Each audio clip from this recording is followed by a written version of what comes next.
Assalamualaikum warahmatullahi wabarakatuh.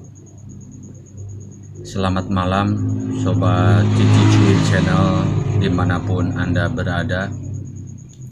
Berjumpa lagi dengan saya. Malam ini saya akan mencoba untuk menjelaskan sedikit tentang arti dan makna wali Allah. Kenapa saya ambil tema tentang wali Allah? Karena akhir-akhir ini banyak fenomena yang mencuat tentang perspektif wali. Ada wali dengan perspektif dari golongan tertentu, ada dari golongan yang lain gitu. Sehingga membuat orang menjadi bertanya-tanya, apa itu wali? Atau dengan kata lain, wali Allah. Sebenarnya ada definisi yang sangat sederhana sekali untuk menjelaskan apa itu wali atau wali Allah, sehingga kita bisa memahami dengan cara yang sangat ringkas, sederhana, dan tidak membingungkan gitu. Karena di luaran sana banyak definisi-definisi wali yang cenderung sangat aneh gitu, sangat klinik, bahkan jauh dari makna yang sesungguhnya. Wali Allah itu sebenarnya kata lain dengan istilah lain dari utusan sebenarnya. Jadi makna wali itu atau wali Allah itu sebenarnya hampir sama dengan istilah makna nabi. Cuma bedanya kalau nabi dan rasul itu dia mengajarkan agama yang asalnya tidak ada menjadi ada. Kemudian yang namanya nabi atau rasul itu mendapatkan informasi tentang agama itu langsung dari wahyu yang dibawa oleh malaikat Jibril. Contoh, Nabi Musa mendapatkan wahyu dari malaikat Jibril yang diperintahkan oleh Allah untuk mengajarkan agama ke Bani Israel. Nabi Daud juga sama, dia mendapatkan wahyu dari Allah melalui malaikat Jibril untuk mengajarkan agama. Asalnya tidak ada, asalnya tidak tahu. Begitu juga dengan Nabi Isa. Asalnya tidak ada. Turun wahyu kepada malaikat Jibril dari Allah. Kemudian dari malaikat Jibril disampaikan kepada Nabi Isa tentang agama Nasoro Bani Israel yang kitabnya kitab Injil. Itulah agama. Nah, itu perbedaan antara nabi dan wali. Sedangkan kalau wali Allah itu yang di luar maknanya nabi adalah orang yang mengajarkan agama kepada manusia melalui kitab yang dibawa oleh nabinya. Jadi bukan wahyu. Jadi di sini ada perbedaan sedikit sebenarnya. Kalau nabi itu mengajarkan agama kepada umat manusia dari wahyu, dari firman Allah, sedangkan kalau wali Allah itu mengajarkan agama kepada manusia berasal dari nabi, dari kitab suci, dari sabdanya. Seperti itu. Tapi intinya sama sebenarnya, sama-sama mengajarkan agama Allah kepada manusia. Cuma bedanya unsur asal-usulnya yang berbeda. Jadi kalau Nabi, dia yang pertama kali mendapatkan perintah agama, sedangkan wali itu menyebarkan agama yang sudah ada. Seperti itu. Contoh, para sahabat Nabi disampaikan kepada para tabi'in, dari para tabi'in disampaikan kepada tabi'ut tabi'in, dari tabi'ut tabi'in disampaikan kepada para murid-muridnya. Kemudian dari murid-muridnya disampaikan lagi kepada para ulama imam mazhab. Dari imam mazhab disampaikan lagi kepada para murid-muridnya. Dari murid-muridnya disampaikan lagi kepada para ulama. Dari para ulama disampaikan lagi kepada para ulama lagi. Dari para ulama lagi disampaikan lagi kepada para ulama lagi tingkat negara. Dari ulama tingkat negara disampaikan lagi kepada para ulama tingkat kabupaten misalkan. Terus sampailah kepada para ulama tingkat yang paling bawah, ya, seperti ustadz, dai, mubalig, kiai. Nah, itu sama. Jadi sama-sama mengajarkan agama, cuma bedanya adalah sumber asalnya. Dari sini kita bisa mengambil semacam garis pemikiran bahwa seorang wali itu, wali yang benar ya, seorang wali itu sudah pasti akan sama apa yang disampaikan oleh nabinya. Jadi jika nabi mengatakan halal, maka para walinya juga mengatakan halal. Jika nabi mengatakan itu haram, maka para walinya pun akan mengatakan haram. Karena wali menyampaikan apa yang disampaikan oleh nabinya. Nah, bagaimana sekarang kalau ada wali yang tidak sejalan dengan nabinya? Nah, berarti di situ ada miskomunikasi. Artinya wali itu termasuk ke dalam golongan wali yang menyimpang. Menyimpang dari apa? Menyimpang dari agama yang dibawa oleh nabi tersebut. Apakah itu mungkin terjadi? Oh, sangat banyak contohnya. Sangat banyak.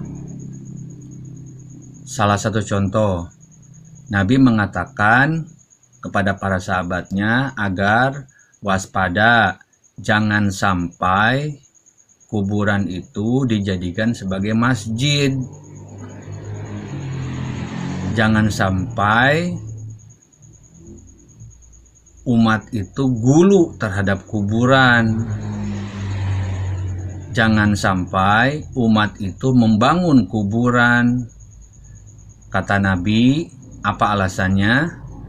Karena dahulu para umat Nabi terdahulu mereka melakukan seperti itu, yaitu membangun kuburan seperti istana.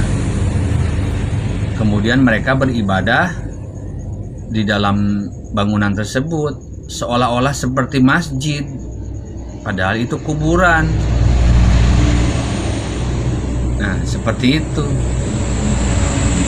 Nah, kemudian sekarang apa yang dilakukan umat setelahnya itu? Apakah mereka mendengarkan apa tidak? Kebanyakan dari mereka tidak mendengarkan apa yang Nabi katakan. Padahal apa yang Nabi katakan itu adalah wahyu dari Allah untuk disampaikan kepada generasi selanjutnya.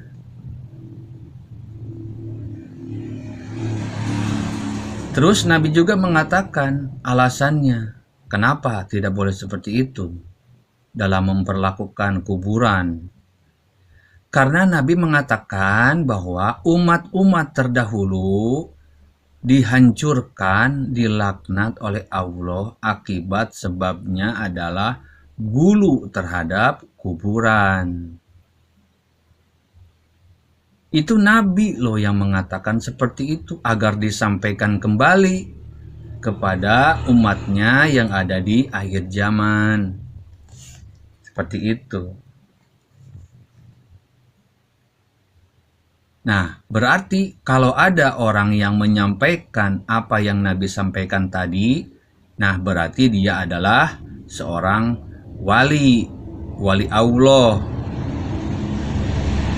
Kenapa disebut wali Allah? Ya karena orang tersebut mengambil alih tugas seorang nabi dan rasul untuk mengajarkan agama kepada umat manusia. Kenapa harus diambil alih tugasnya oleh seorang wali misalkan? Ya karena para nabi dan rasul itu memiliki batas umur, memiliki batas usia. Sehingga tidak mungkin seorang nabi harus mengajarkan agama tanpa mengalami kematian. Mustahil, karena setiap makhluk itu pasti akan meninggal. Begitu juga dengan nabi. Nah, timbullah riwayat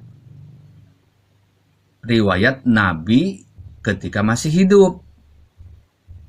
Nah, riwayat Nabi ketika masih hidup itu disebutlah hadis. Gitu.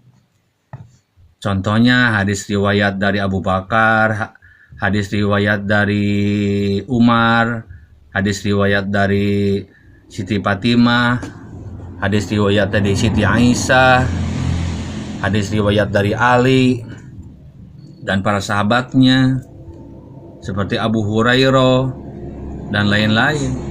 Itulah riwayat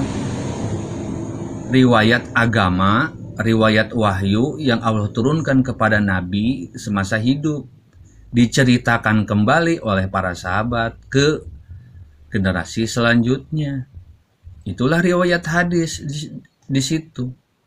Nah, kita di sini sekarang di akhir zaman membacanya, mengambil sumber ilmu agamanya itu dari situ.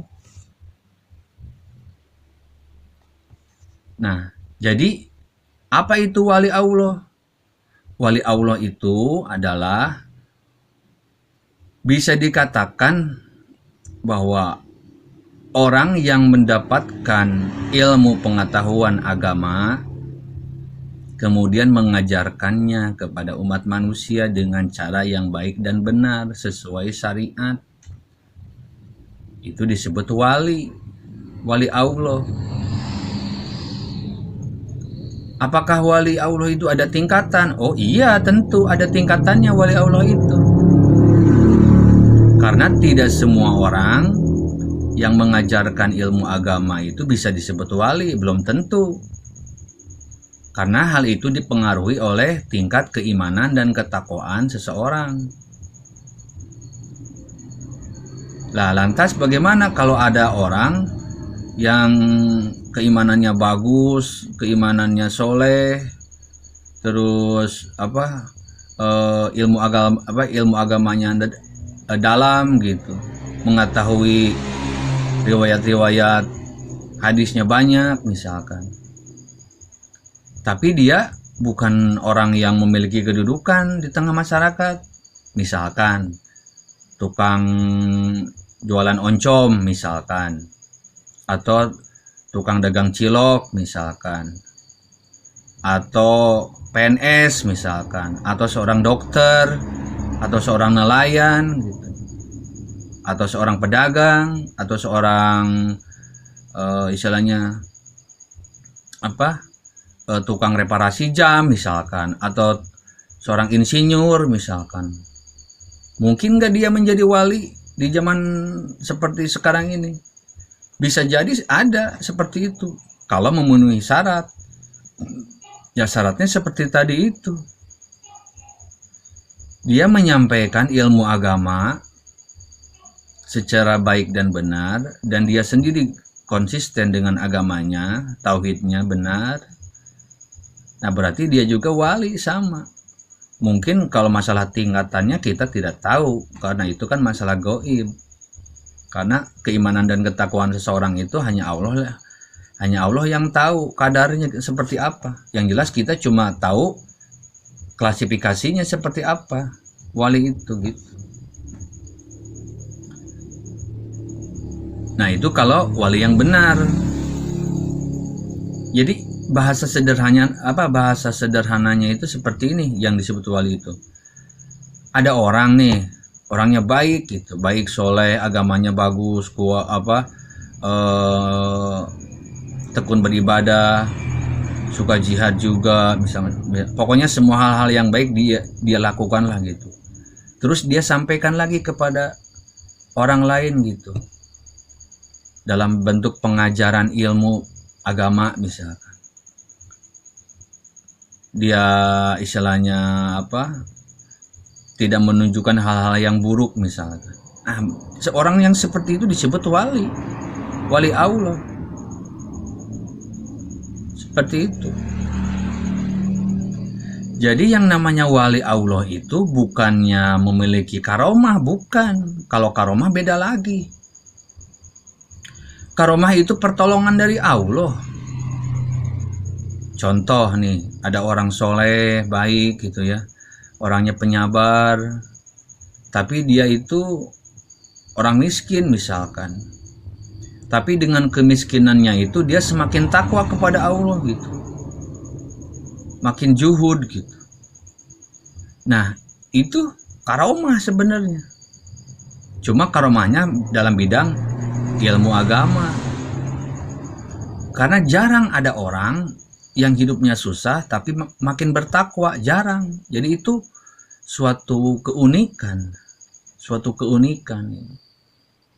Makanya hal yang seperti itu adalah karomah. Contoh karomah yang lain.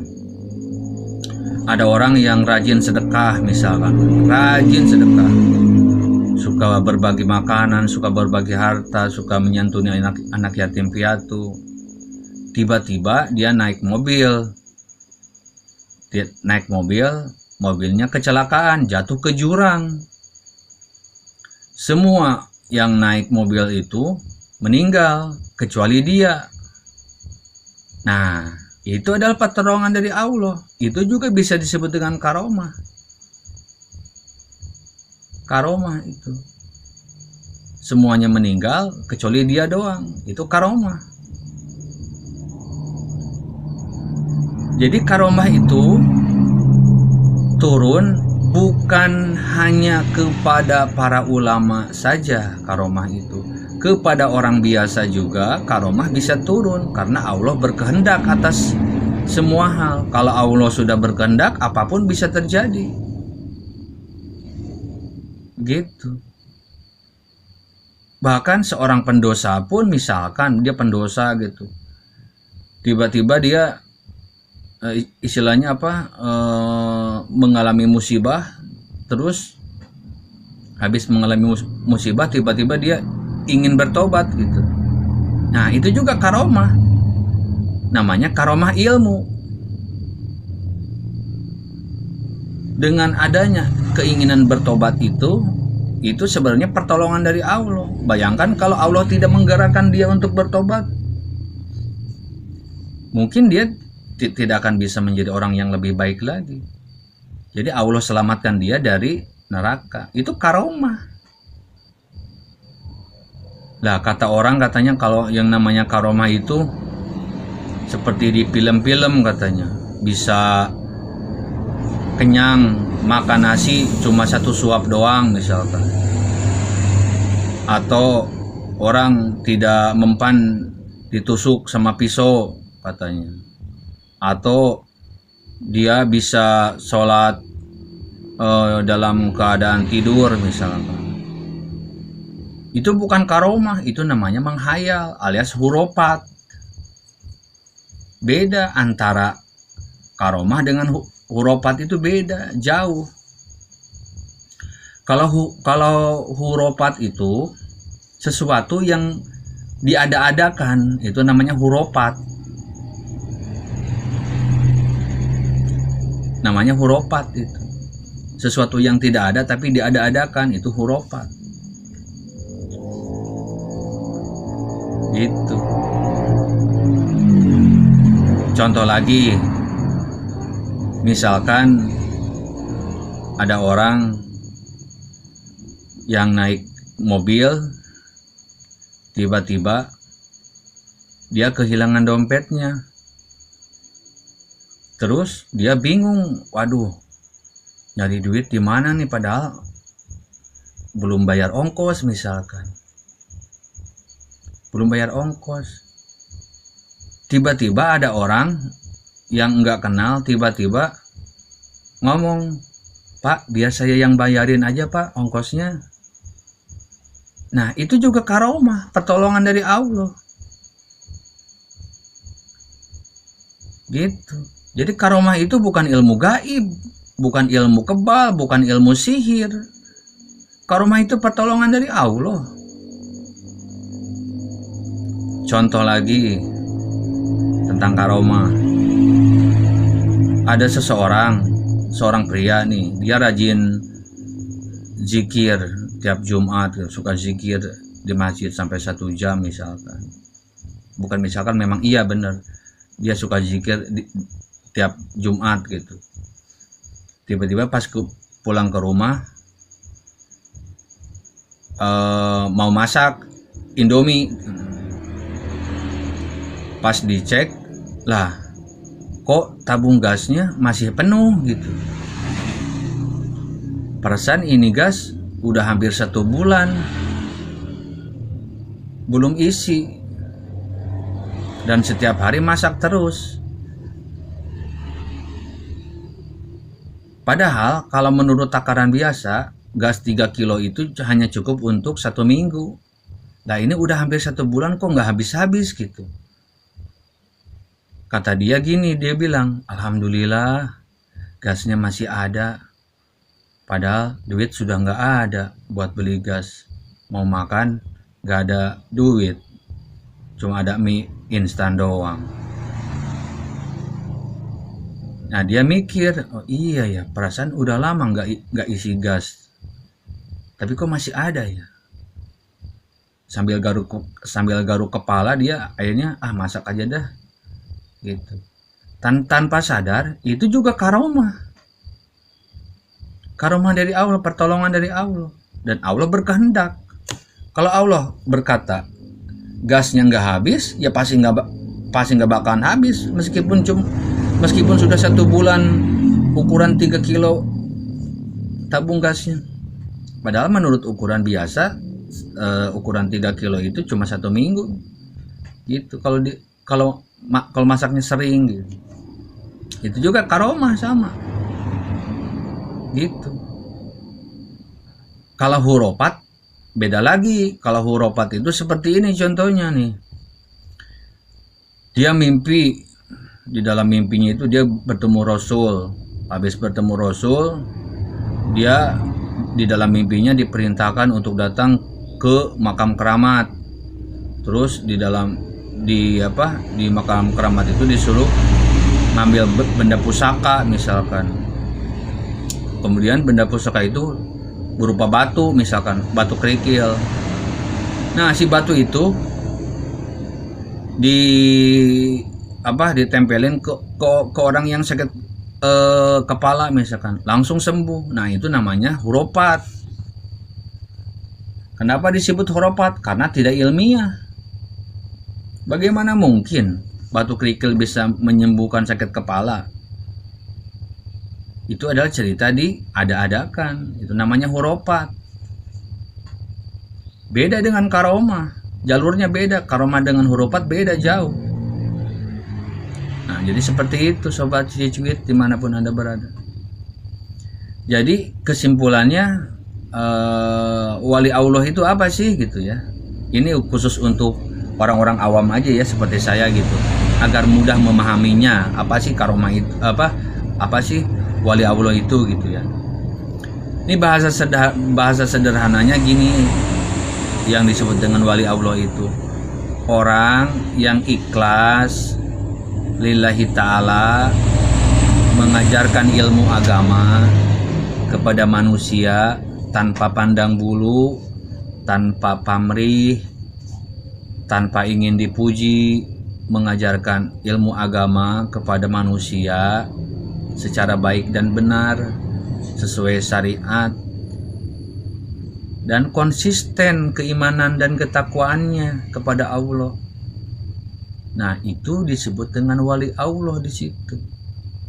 Karena definisi wali Allah dengan Nabi dan Rasul itu hampir mirip.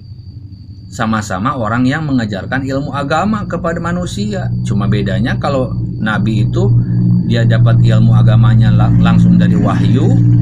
Kalau para wali Allah itu dapat ilmu agamanya dari para nabi. Seperti itu.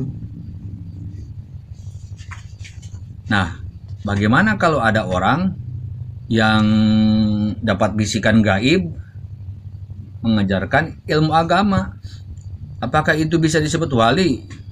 Ya tentu tidak. Karena ilmu agama itu sudah tercetak, sudah terdokumentasikan.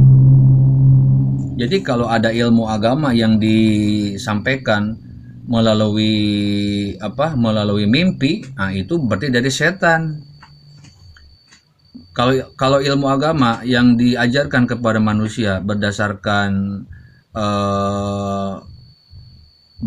mimpi gitu, nah itu harus waspada. Itu berarti bukan ilmu agama, itu bisa aja jebakan dari setan.